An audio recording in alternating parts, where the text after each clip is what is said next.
trade up. Effectively, customers are sending back products for you to resell.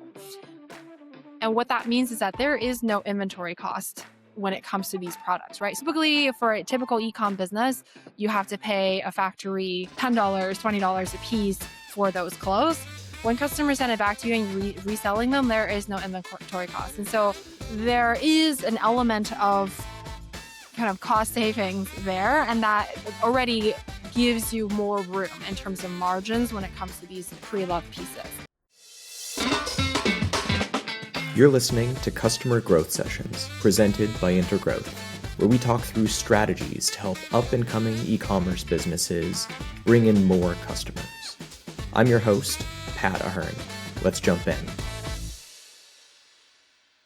All right, listeners, welcome back to the latest episode of Customer Growth Sessions. Today, I'm thrilled to have on Meng Wang, the founder over at Our Little Treasures. Meng, welcome to the podcast. Thanks so much, Pat. I'm excited to be here. Excited to have you on today. You have a very cool backstory, and I want to get into Uber Eats in just a second because that's such an integral part of starting Our Little Treasures and so many of the interesting things you've done with building this business. But I'm putting the cart before the horse. Can you start with an overview? What is Our Little Treasures? How did you get started? Yeah, for sure. So Our Little Treasures is premium organic baby clothing brand with a trade up program.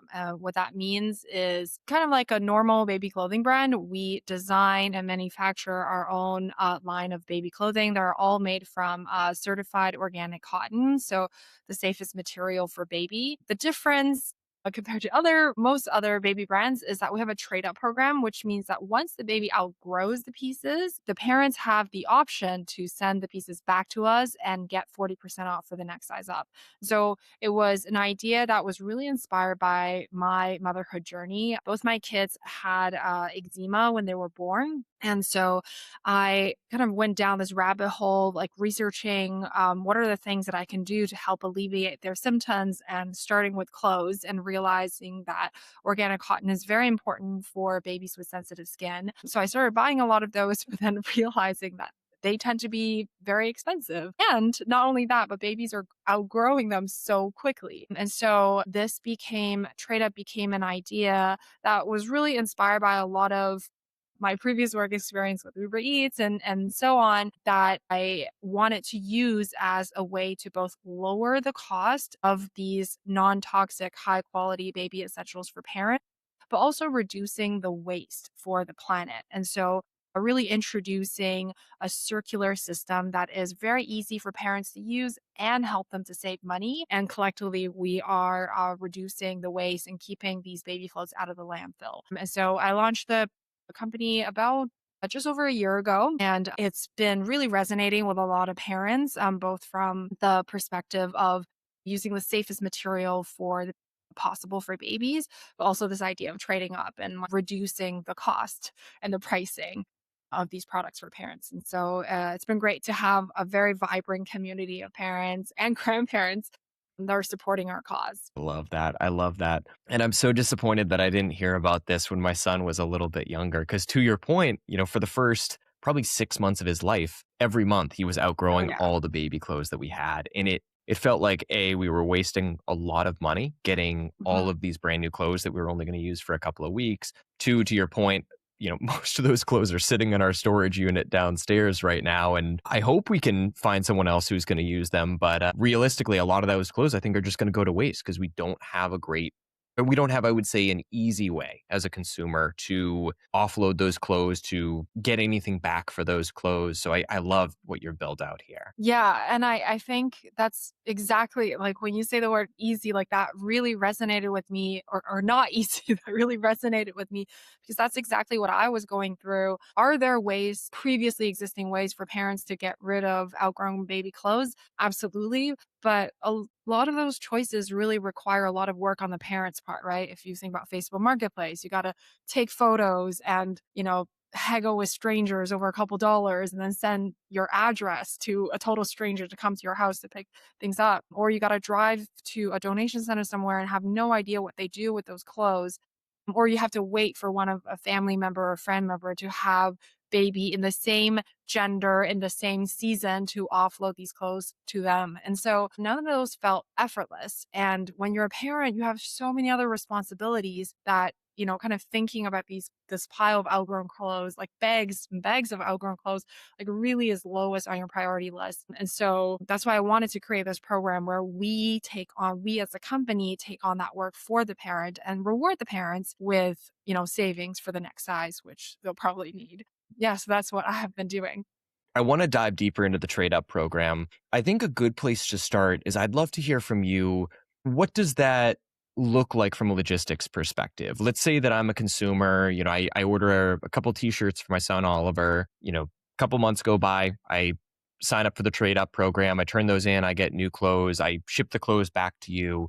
From your end, what does that process look like? Yeah, for sure. The first part, yeah, similar to any e-com experience for the customer. And so you come to our website, you look at our catalog, select the pieces that you like, you order, and it gets shipped to you. So none of that looks any different. Yes, the part that is different is that within a few months, once your son outgrows those pieces, you have the option to come back to the website and go to this link called Trade Up. And then you basically log in with your email and you can select the pieces that you want to send back to us.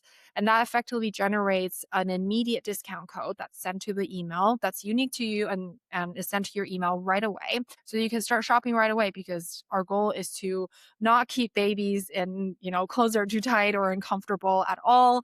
And so give parents the option to get new clothes right away. And then we also in that email attach a return label for you. And so you have 30 days to send back those outgrown pieces to us to continue participation in the program in the future. And then once I receive the outgrown pieces, what I do is I actually go through those packages like once every few weeks and then I basically inspect them and I would inspect them from kind of a mother's experience and mother's perspective, right? Like I look at these pieces and I say, well, would I be comfortable of putting my own children in these clothes? And if the answer is yes, then I put them in a pile. If the answer is no, for whatever reason, whether it's kind of really badly stained or ripped or it just like cannot be used again, I put them in a different pile. For the ones that could be reused, reworn, I clean them and then I basically package them into pre-love, what I call pre-love bundles. And so people tend to just buy a girl bundle or a boy bundle. And yeah, so I fold them into like nice little bundles. I actually have a couple videos to show how I do them on my bed on my Instagram account. And then I re-merchandise them. And so list them on the website is like to make them available to be purchased at a much lower price because they're pre-loved. And then for the pieces that are not able to be resold again, I basically compile them. And then once in a while, I have a recycling partner, a textile recycling partner that I work with and then drop those off.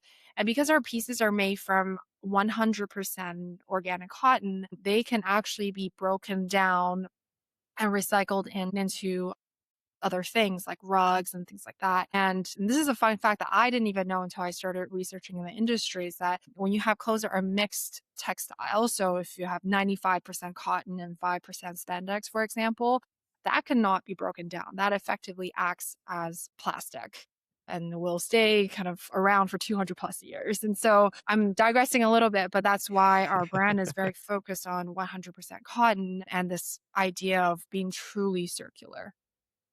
And yeah, so Meg, that's I the love overall this. logistics of the trade up program. That's brilliant. I want to play devil's advocate for a minute because I could envision that there will be some listeners hearing that and kind of thinking to themselves like, "Man, that sounds so cool, but it doesn't sound very scalable. How are you going to do that when the business is 5x, 10x the size it currently is?" I'm curious how you would respond to that listener. Yeah, I think that's a really great question. And I think this is one of the key lessons I personally took away from launching Uber Eats back in the day. And so, to provide a little bit of context for our listeners, so I was on the original launch team, global launch team for Uber Eats. I helped or I personally signed up the first 100 restaurants to Uber Eats.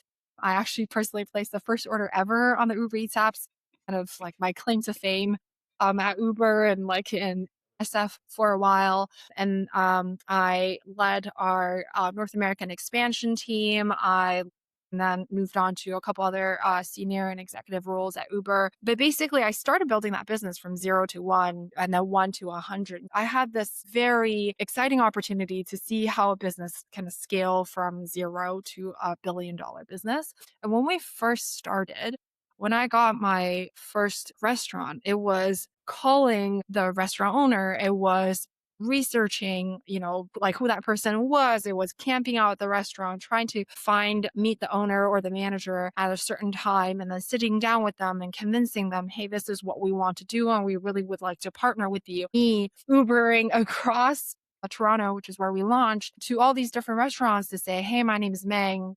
I am on the Uber team and we love to work with you. None of that we do anymore at the current scale at Uber. We don't even actually do that within the first 6 months of launching. So the tactics that was used at the beginning of building the Uber Eats business is very, very different from what we did 6 months in this business, which is very different from what we did 2, 3 years or even 5 years into the business. And so the key thing that I learned is that when you're starting a business, you have to do things that don't scale at the beginning. But you have to do things that are true to what you want to be as a business, what you want to be known as, or what truly differentiate you from other similar businesses. And so even if it doesn't scale, that is okay. It is important for you to do that. Now, of course, you need to be thoughtful about whether or not it is still profitable, or like what the path to that profitability looks like, what the impact to cash flow is, what the impact to your time as a founder are going to be. But yeah, I think is at my stage, which is still very early on, we're in the infancy of this business, I don't really think about how I'm going to scale. I guess I have this wild dream that it will just happen. I will figure it out. But at the beginning, right now, I need to do that, and I need to do it personally. And then once I do it enough, I will be able to figure out how I'm going to scale that. And that's what we did with Uber Eats. It felt like it wasn't, like a me dashing around the city trying to get 100 restaurants. Didn't feel like it was going to be scalable. But once you do it enough times, you figure out what it takes to scale it, and then you can do it. So a lot of what I'm hearing there is, I mean, I think you and I talked about this on our last call, the Paul Graham do things that don't scale approach. Exactly. I love that article. Listeners, I'll add a link into the show notes because it's a phenomenal article that Paul Graham wrote, really like summarizing a lot of the lessons that like some of these massive, massive unicorn companies have learned from doing things exactly like what you described. Absolutely. Yeah. I'm curious how you go about assessing an opportunity like this that isn't scalable, whether it is specifically the trade up program, whether let's say that you're, down the road, you start Uber Eats 2.0 in a totally different industry and you don't go out anywhere near that realm. So you're not going to get the non-compete territory. Yeah. But with those sort of non-scalable activities, I'm curious how you think about it, or maybe how you would encourage listeners to think about it in evaluating, is this something that you can realistically do during that short-term window, whether that's 6 months, whether that's 2 years, but how do you go about evaluating whether you can invest the time, the resources during that short term, and maybe even if you're putting the long-term picture aside? Yeah, I think that's a really good question, and I think probably some of the entrepreneurial instincts will have to kick in on where you as a founder feel like it's most valuable to spend your time. To me, my justification for managing the trade up portion of the business right now, personally and very directly, is that this is just core to what Our Little Treasures is. Like, without this program, transparently, without this program, I wouldn't have started this business, because there are so many baby clothing brands out there, and there are, maybe not the designs that I like, or at the price point that I'm happy with, but there are certainly options, but nobody's doing trade up. And I think it's precisely the same doubt that people have, is like, hey, is this scalable? Is this like really something that I can do? And I think the difference between OLT and those businesses is, number one, is that I am so passionate about trade up and why it is important for a business to do it for so many different reasons. But I'm so passionate about it, that is such a core part of the business and the brand and our mission, that I as a founder have to do it and I have to figure it out. And because it's something that's so new that nobody else in the industry is doing, I have to do it personally. I can't just outsource it to some third party and be like, yo, you figure this out for me. Like nobody has that answer. I have to be the person that figure out that answer. And so yeah, so this is why I could be doing a million other things, but this part is very important to me and it's labor intensive and time consuming, but it is something that I'm spending the time doing. And I think it is very valuable to the business. So I would say, yeah, you have to think about, is it core, those things that are not scaling, but you're dedicating time to, is it core to the business? Is it core to your branding? Is it core to your story? And if those things are true, I think it's like worth spending some time. And obviously, I think as you're working on it, you should start building kind of a framework for what might scaling look like for you in the future. And for me, I haven't like figured out very long term, but I mean, short term, it's like I get my mom to help me. Can I get some other family members to help me a little bit more? And then the other things that I'm doing is that because it is such a core part of my brand, I'm adding somewhat other responsibilities to it as well, in the sense that I have been filming content of me doing trade up. And so that, because I have to do social media, or social media is a huge part of our growth story and our brand, and has a big part of my responsibility.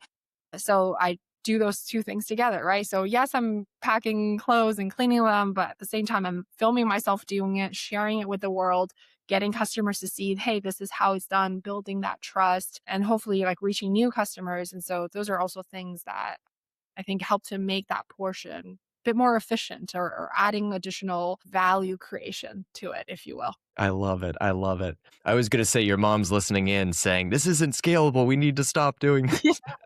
Like, I don't know. I didn't sign up for this. Yes, I did mom. Oh, You still man. support me no matter what. Most e-commerce brands hit their first $100,000 in revenue the same way. Word of mouth, bit of organic social, and maybe some early luck on Amazon. And that system works until it doesn't. Scaling past that system requires a completely different playbook, one built around systems, not hustle. That's exactly what we build at Intergrowth. Customer acquisition systems that are designed specifically for e-commerce businesses who are ready to grow beyond what referrals and luck can get them. If that's you, book a complimentary strategy session at intergrowth.com/CGS. Once again, that's intergrowth.com/CGS. So much of what I heard there is, one, there are so many secondary, call it like non-revenue benefits that come out of doing trade up. But two, it says a big part of what you shared there is that really like so much of OLT is this trade up program. This is really what the business was built on. I want to put you in a slightly more challenging scenario, and I want to put the whole sustainability angle aside, which is, as you said, it's core to the business. But for just a brief moment, I want to talk strictly about the business case for trade up. Mhm. I'm curious if there is an avenue where you see yourself being profitable on the trade up program, and I think I know what direction you're going to go with this, but I want to ask it in a more open-ended manner. I'm curious if you see an angle to being profitable on the trade up program, or if it's the type of thing that you would answer by saying, like, it doesn't even whether we're profitable on this program because of all these other benefits we get from it. Yeah, I think that's a really great question.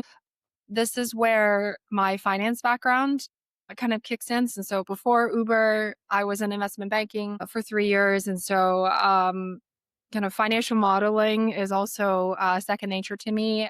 So this is something that I thought long and hard about at the beginning of the business as I was building business case to myself on if this is something that was viable. And I think there are two things that stood out to me that again makes this business case very interesting. Number one is that with trade up, typically customers are sending back products for you to resell.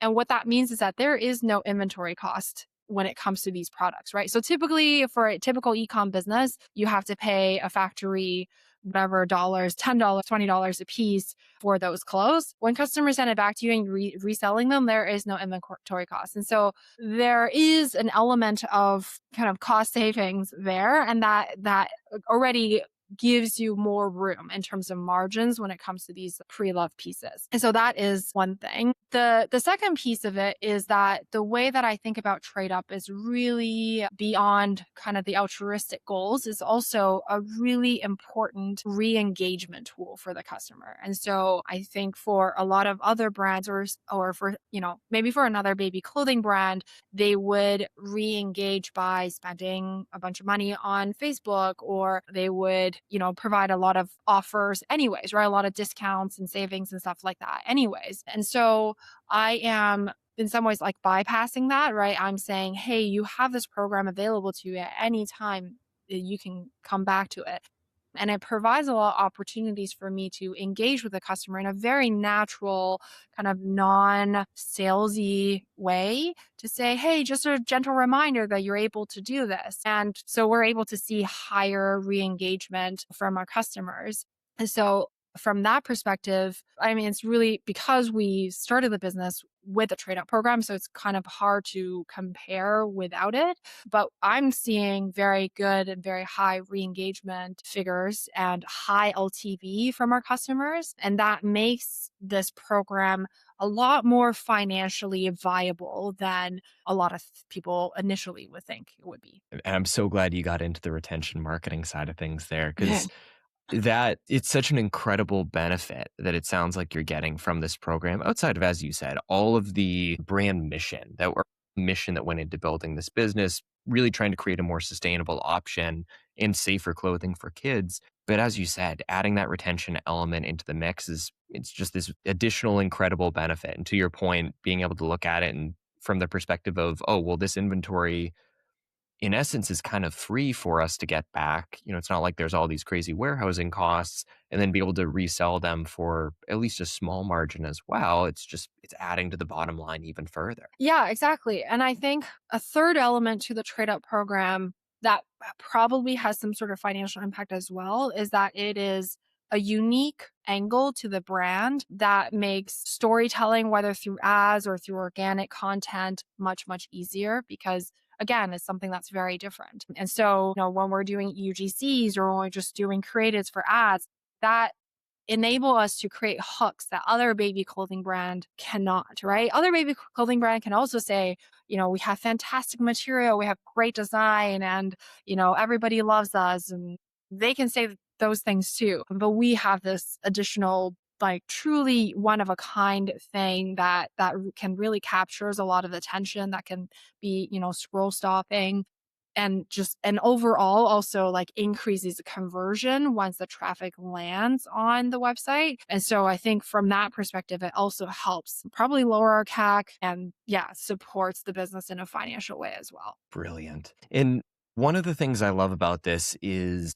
I think we're entering this era, and I see this a lot firsthand with clients, where so much of, call it goodwill, marketing, anything in that broad realm of getting new customers or keeping existing customers, in my eyes, so many of those initiatives are becoming less and less measurable over time, ending up in this world where, since there are so many different touch points that consumers have with your business, there has to be a certain degree of like gut instinct that, hey, this is the right thing for us to do long term. With that, though, I'm curious if you've found with a program like this, benchmark certain metrics that you can look at on a regular basis to help give that gut instinct a little bit more confidence that you're making like the right long-term decision for the business. Yeah.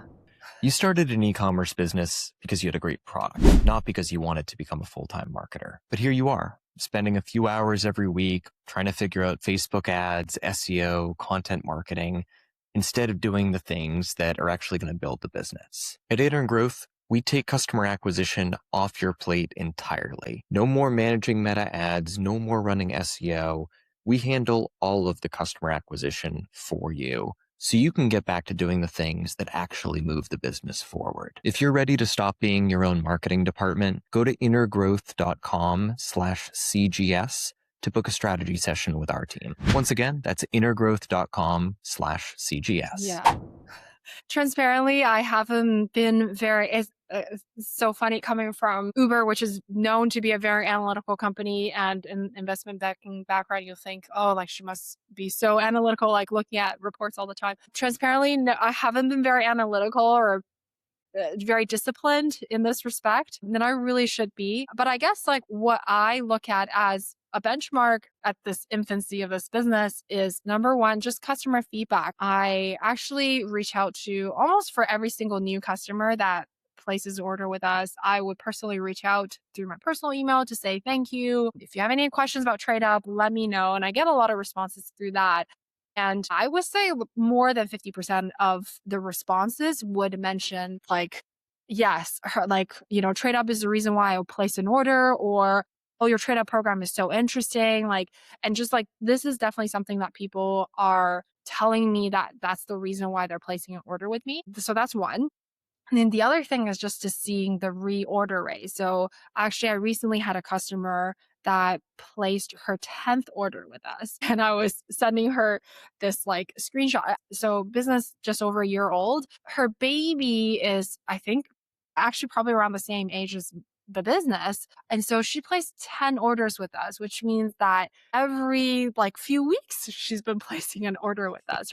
Actually, not all of it turned out to be for her baby. She loves the brand so much. She's been ordering it for family and friends and baby showers and things like that. But she has been ordering a lot through Trade Up as well as her baby has grown. And so I think that shows to me like people are using the program, people are sharing about the program with family and friends. And that to me is an indication, hey, like this is something that people are very actively both using and contributing to, which is just kind of, I think, a fantastic cycle. So yeah, so no benchmarks that I could say, oh, like, we're like, have these like numbers, or kind of a gut feeling just based on direct feedback and kind of seeing customers coming back again. I love all that. So I actually think that call it those gut instinct marketing tactics or those gut instinct brand building tactics. Calling it a tactic feels a little bit scummy. Those brand building initiatives, let's call it. I look at it as for earlier stage companies, I think it's a huge competitive advantage to invest in those types of initiatives. Because if you think about it, if it's a business doing 50 million a year annual revenue,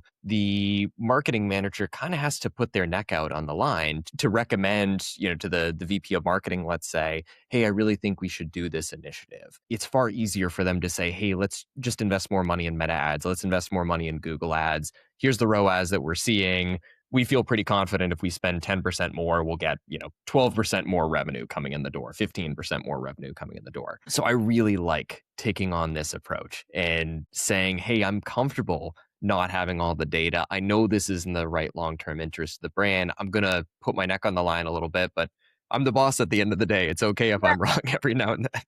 Yeah, exactly. Yeah, I do think one thing that I've realized through this entrepreneurial journey is that there really is no playbook. There is no right and wrong. There's nobody telling you what to do. So at the same time, you have to figure it out yourself. And yeah, a lot of times it is your gut, your instinct, and it is actually through the anecdotal conversations with your customers that helps you realize whether or not you're on the right path. And so, do I have all the data in the world to say, hey, trade up is really working and is really, like it is like making the business. I don't know if I have the, like a pretty deck that I can show you or somebody else on that, but I know through the conversations that I'm having with customers, through the repeat orders I'm seeing, that I know that it's working. Absolutely. So, I mean, you've hinted at a handful of different, call it non-scalable things that you're doing for the business. And I hope listeners hear this and start thinking, wow, we can test out some of those things for our business too. We can send that handwritten thank you note. We can send the thank you email to customers when they place an order. I'm curious how you think about what I would call the human touch of these elements versus incorporating AI into the mix. I think the AI argument being if you're sending 100 customer thank you emails, it might take you 15 minutes if you do it with AI versus if you do it by hand, that's several hours. Maybe that's half a day of work. But I'm curious how you think about that distinction. Yeah. So I think the thank you email is definitely something that can be automated. So I'm not drafting a totally personalized email with every single customer. I guess what I'm making it a little bit different is that instead of having it coming through kind of a Klaviyo template or something like that, it is coming through my personal email in just a text format. And so I use Zapier and some of these automation tools to help me send those so that it is not taking up a ton of my personal time. But when people respond, it comes directly to my personal email instead of, again, just like a company mailbox. And I think, and I hope that builds more trust and it gets people to respond more. I am not opposed to using AI or using automation. I think that it is actually every founder has responsibility to look into these tools to see how it helps to scale them. But when it comes to AI, I think because I am a baby brand, trust is very important in my line of work in this business. And because I am building a brand that my hope is that we stay with the family for the first few years of that baby's life, I trust is just so paramount to what I'm doing and the brand that I'm building. So I haven't adopted things like using AI to create videos, for example. Like I haven't, my Instagram or the company Instagram feed is mostly my face and it's still me talking about the brand.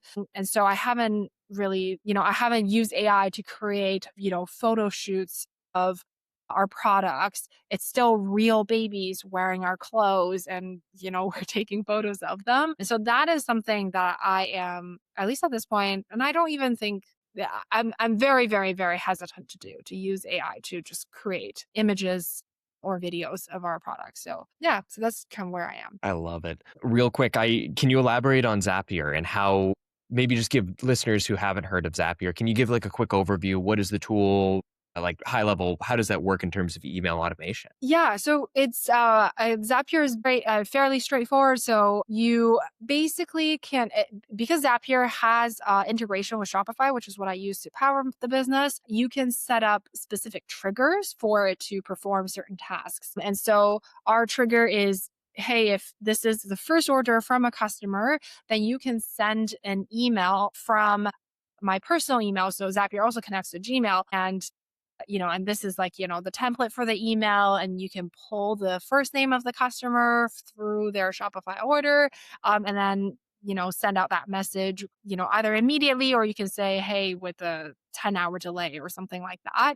So it's very flexible because it can connect to a lot of the programs that you're already using and very familiar with. So it is, once you set it up, it kind of keeps going and you don't really have to touch it again unless you need to make changes. And so it makes it very, very easy. And so it's actually is a tool that I was using back at Uber, like launch days. And so I'm very happy that they're still around and thriving. And so it's very easy for me to use to automate, this very like pretty simple part of what I do.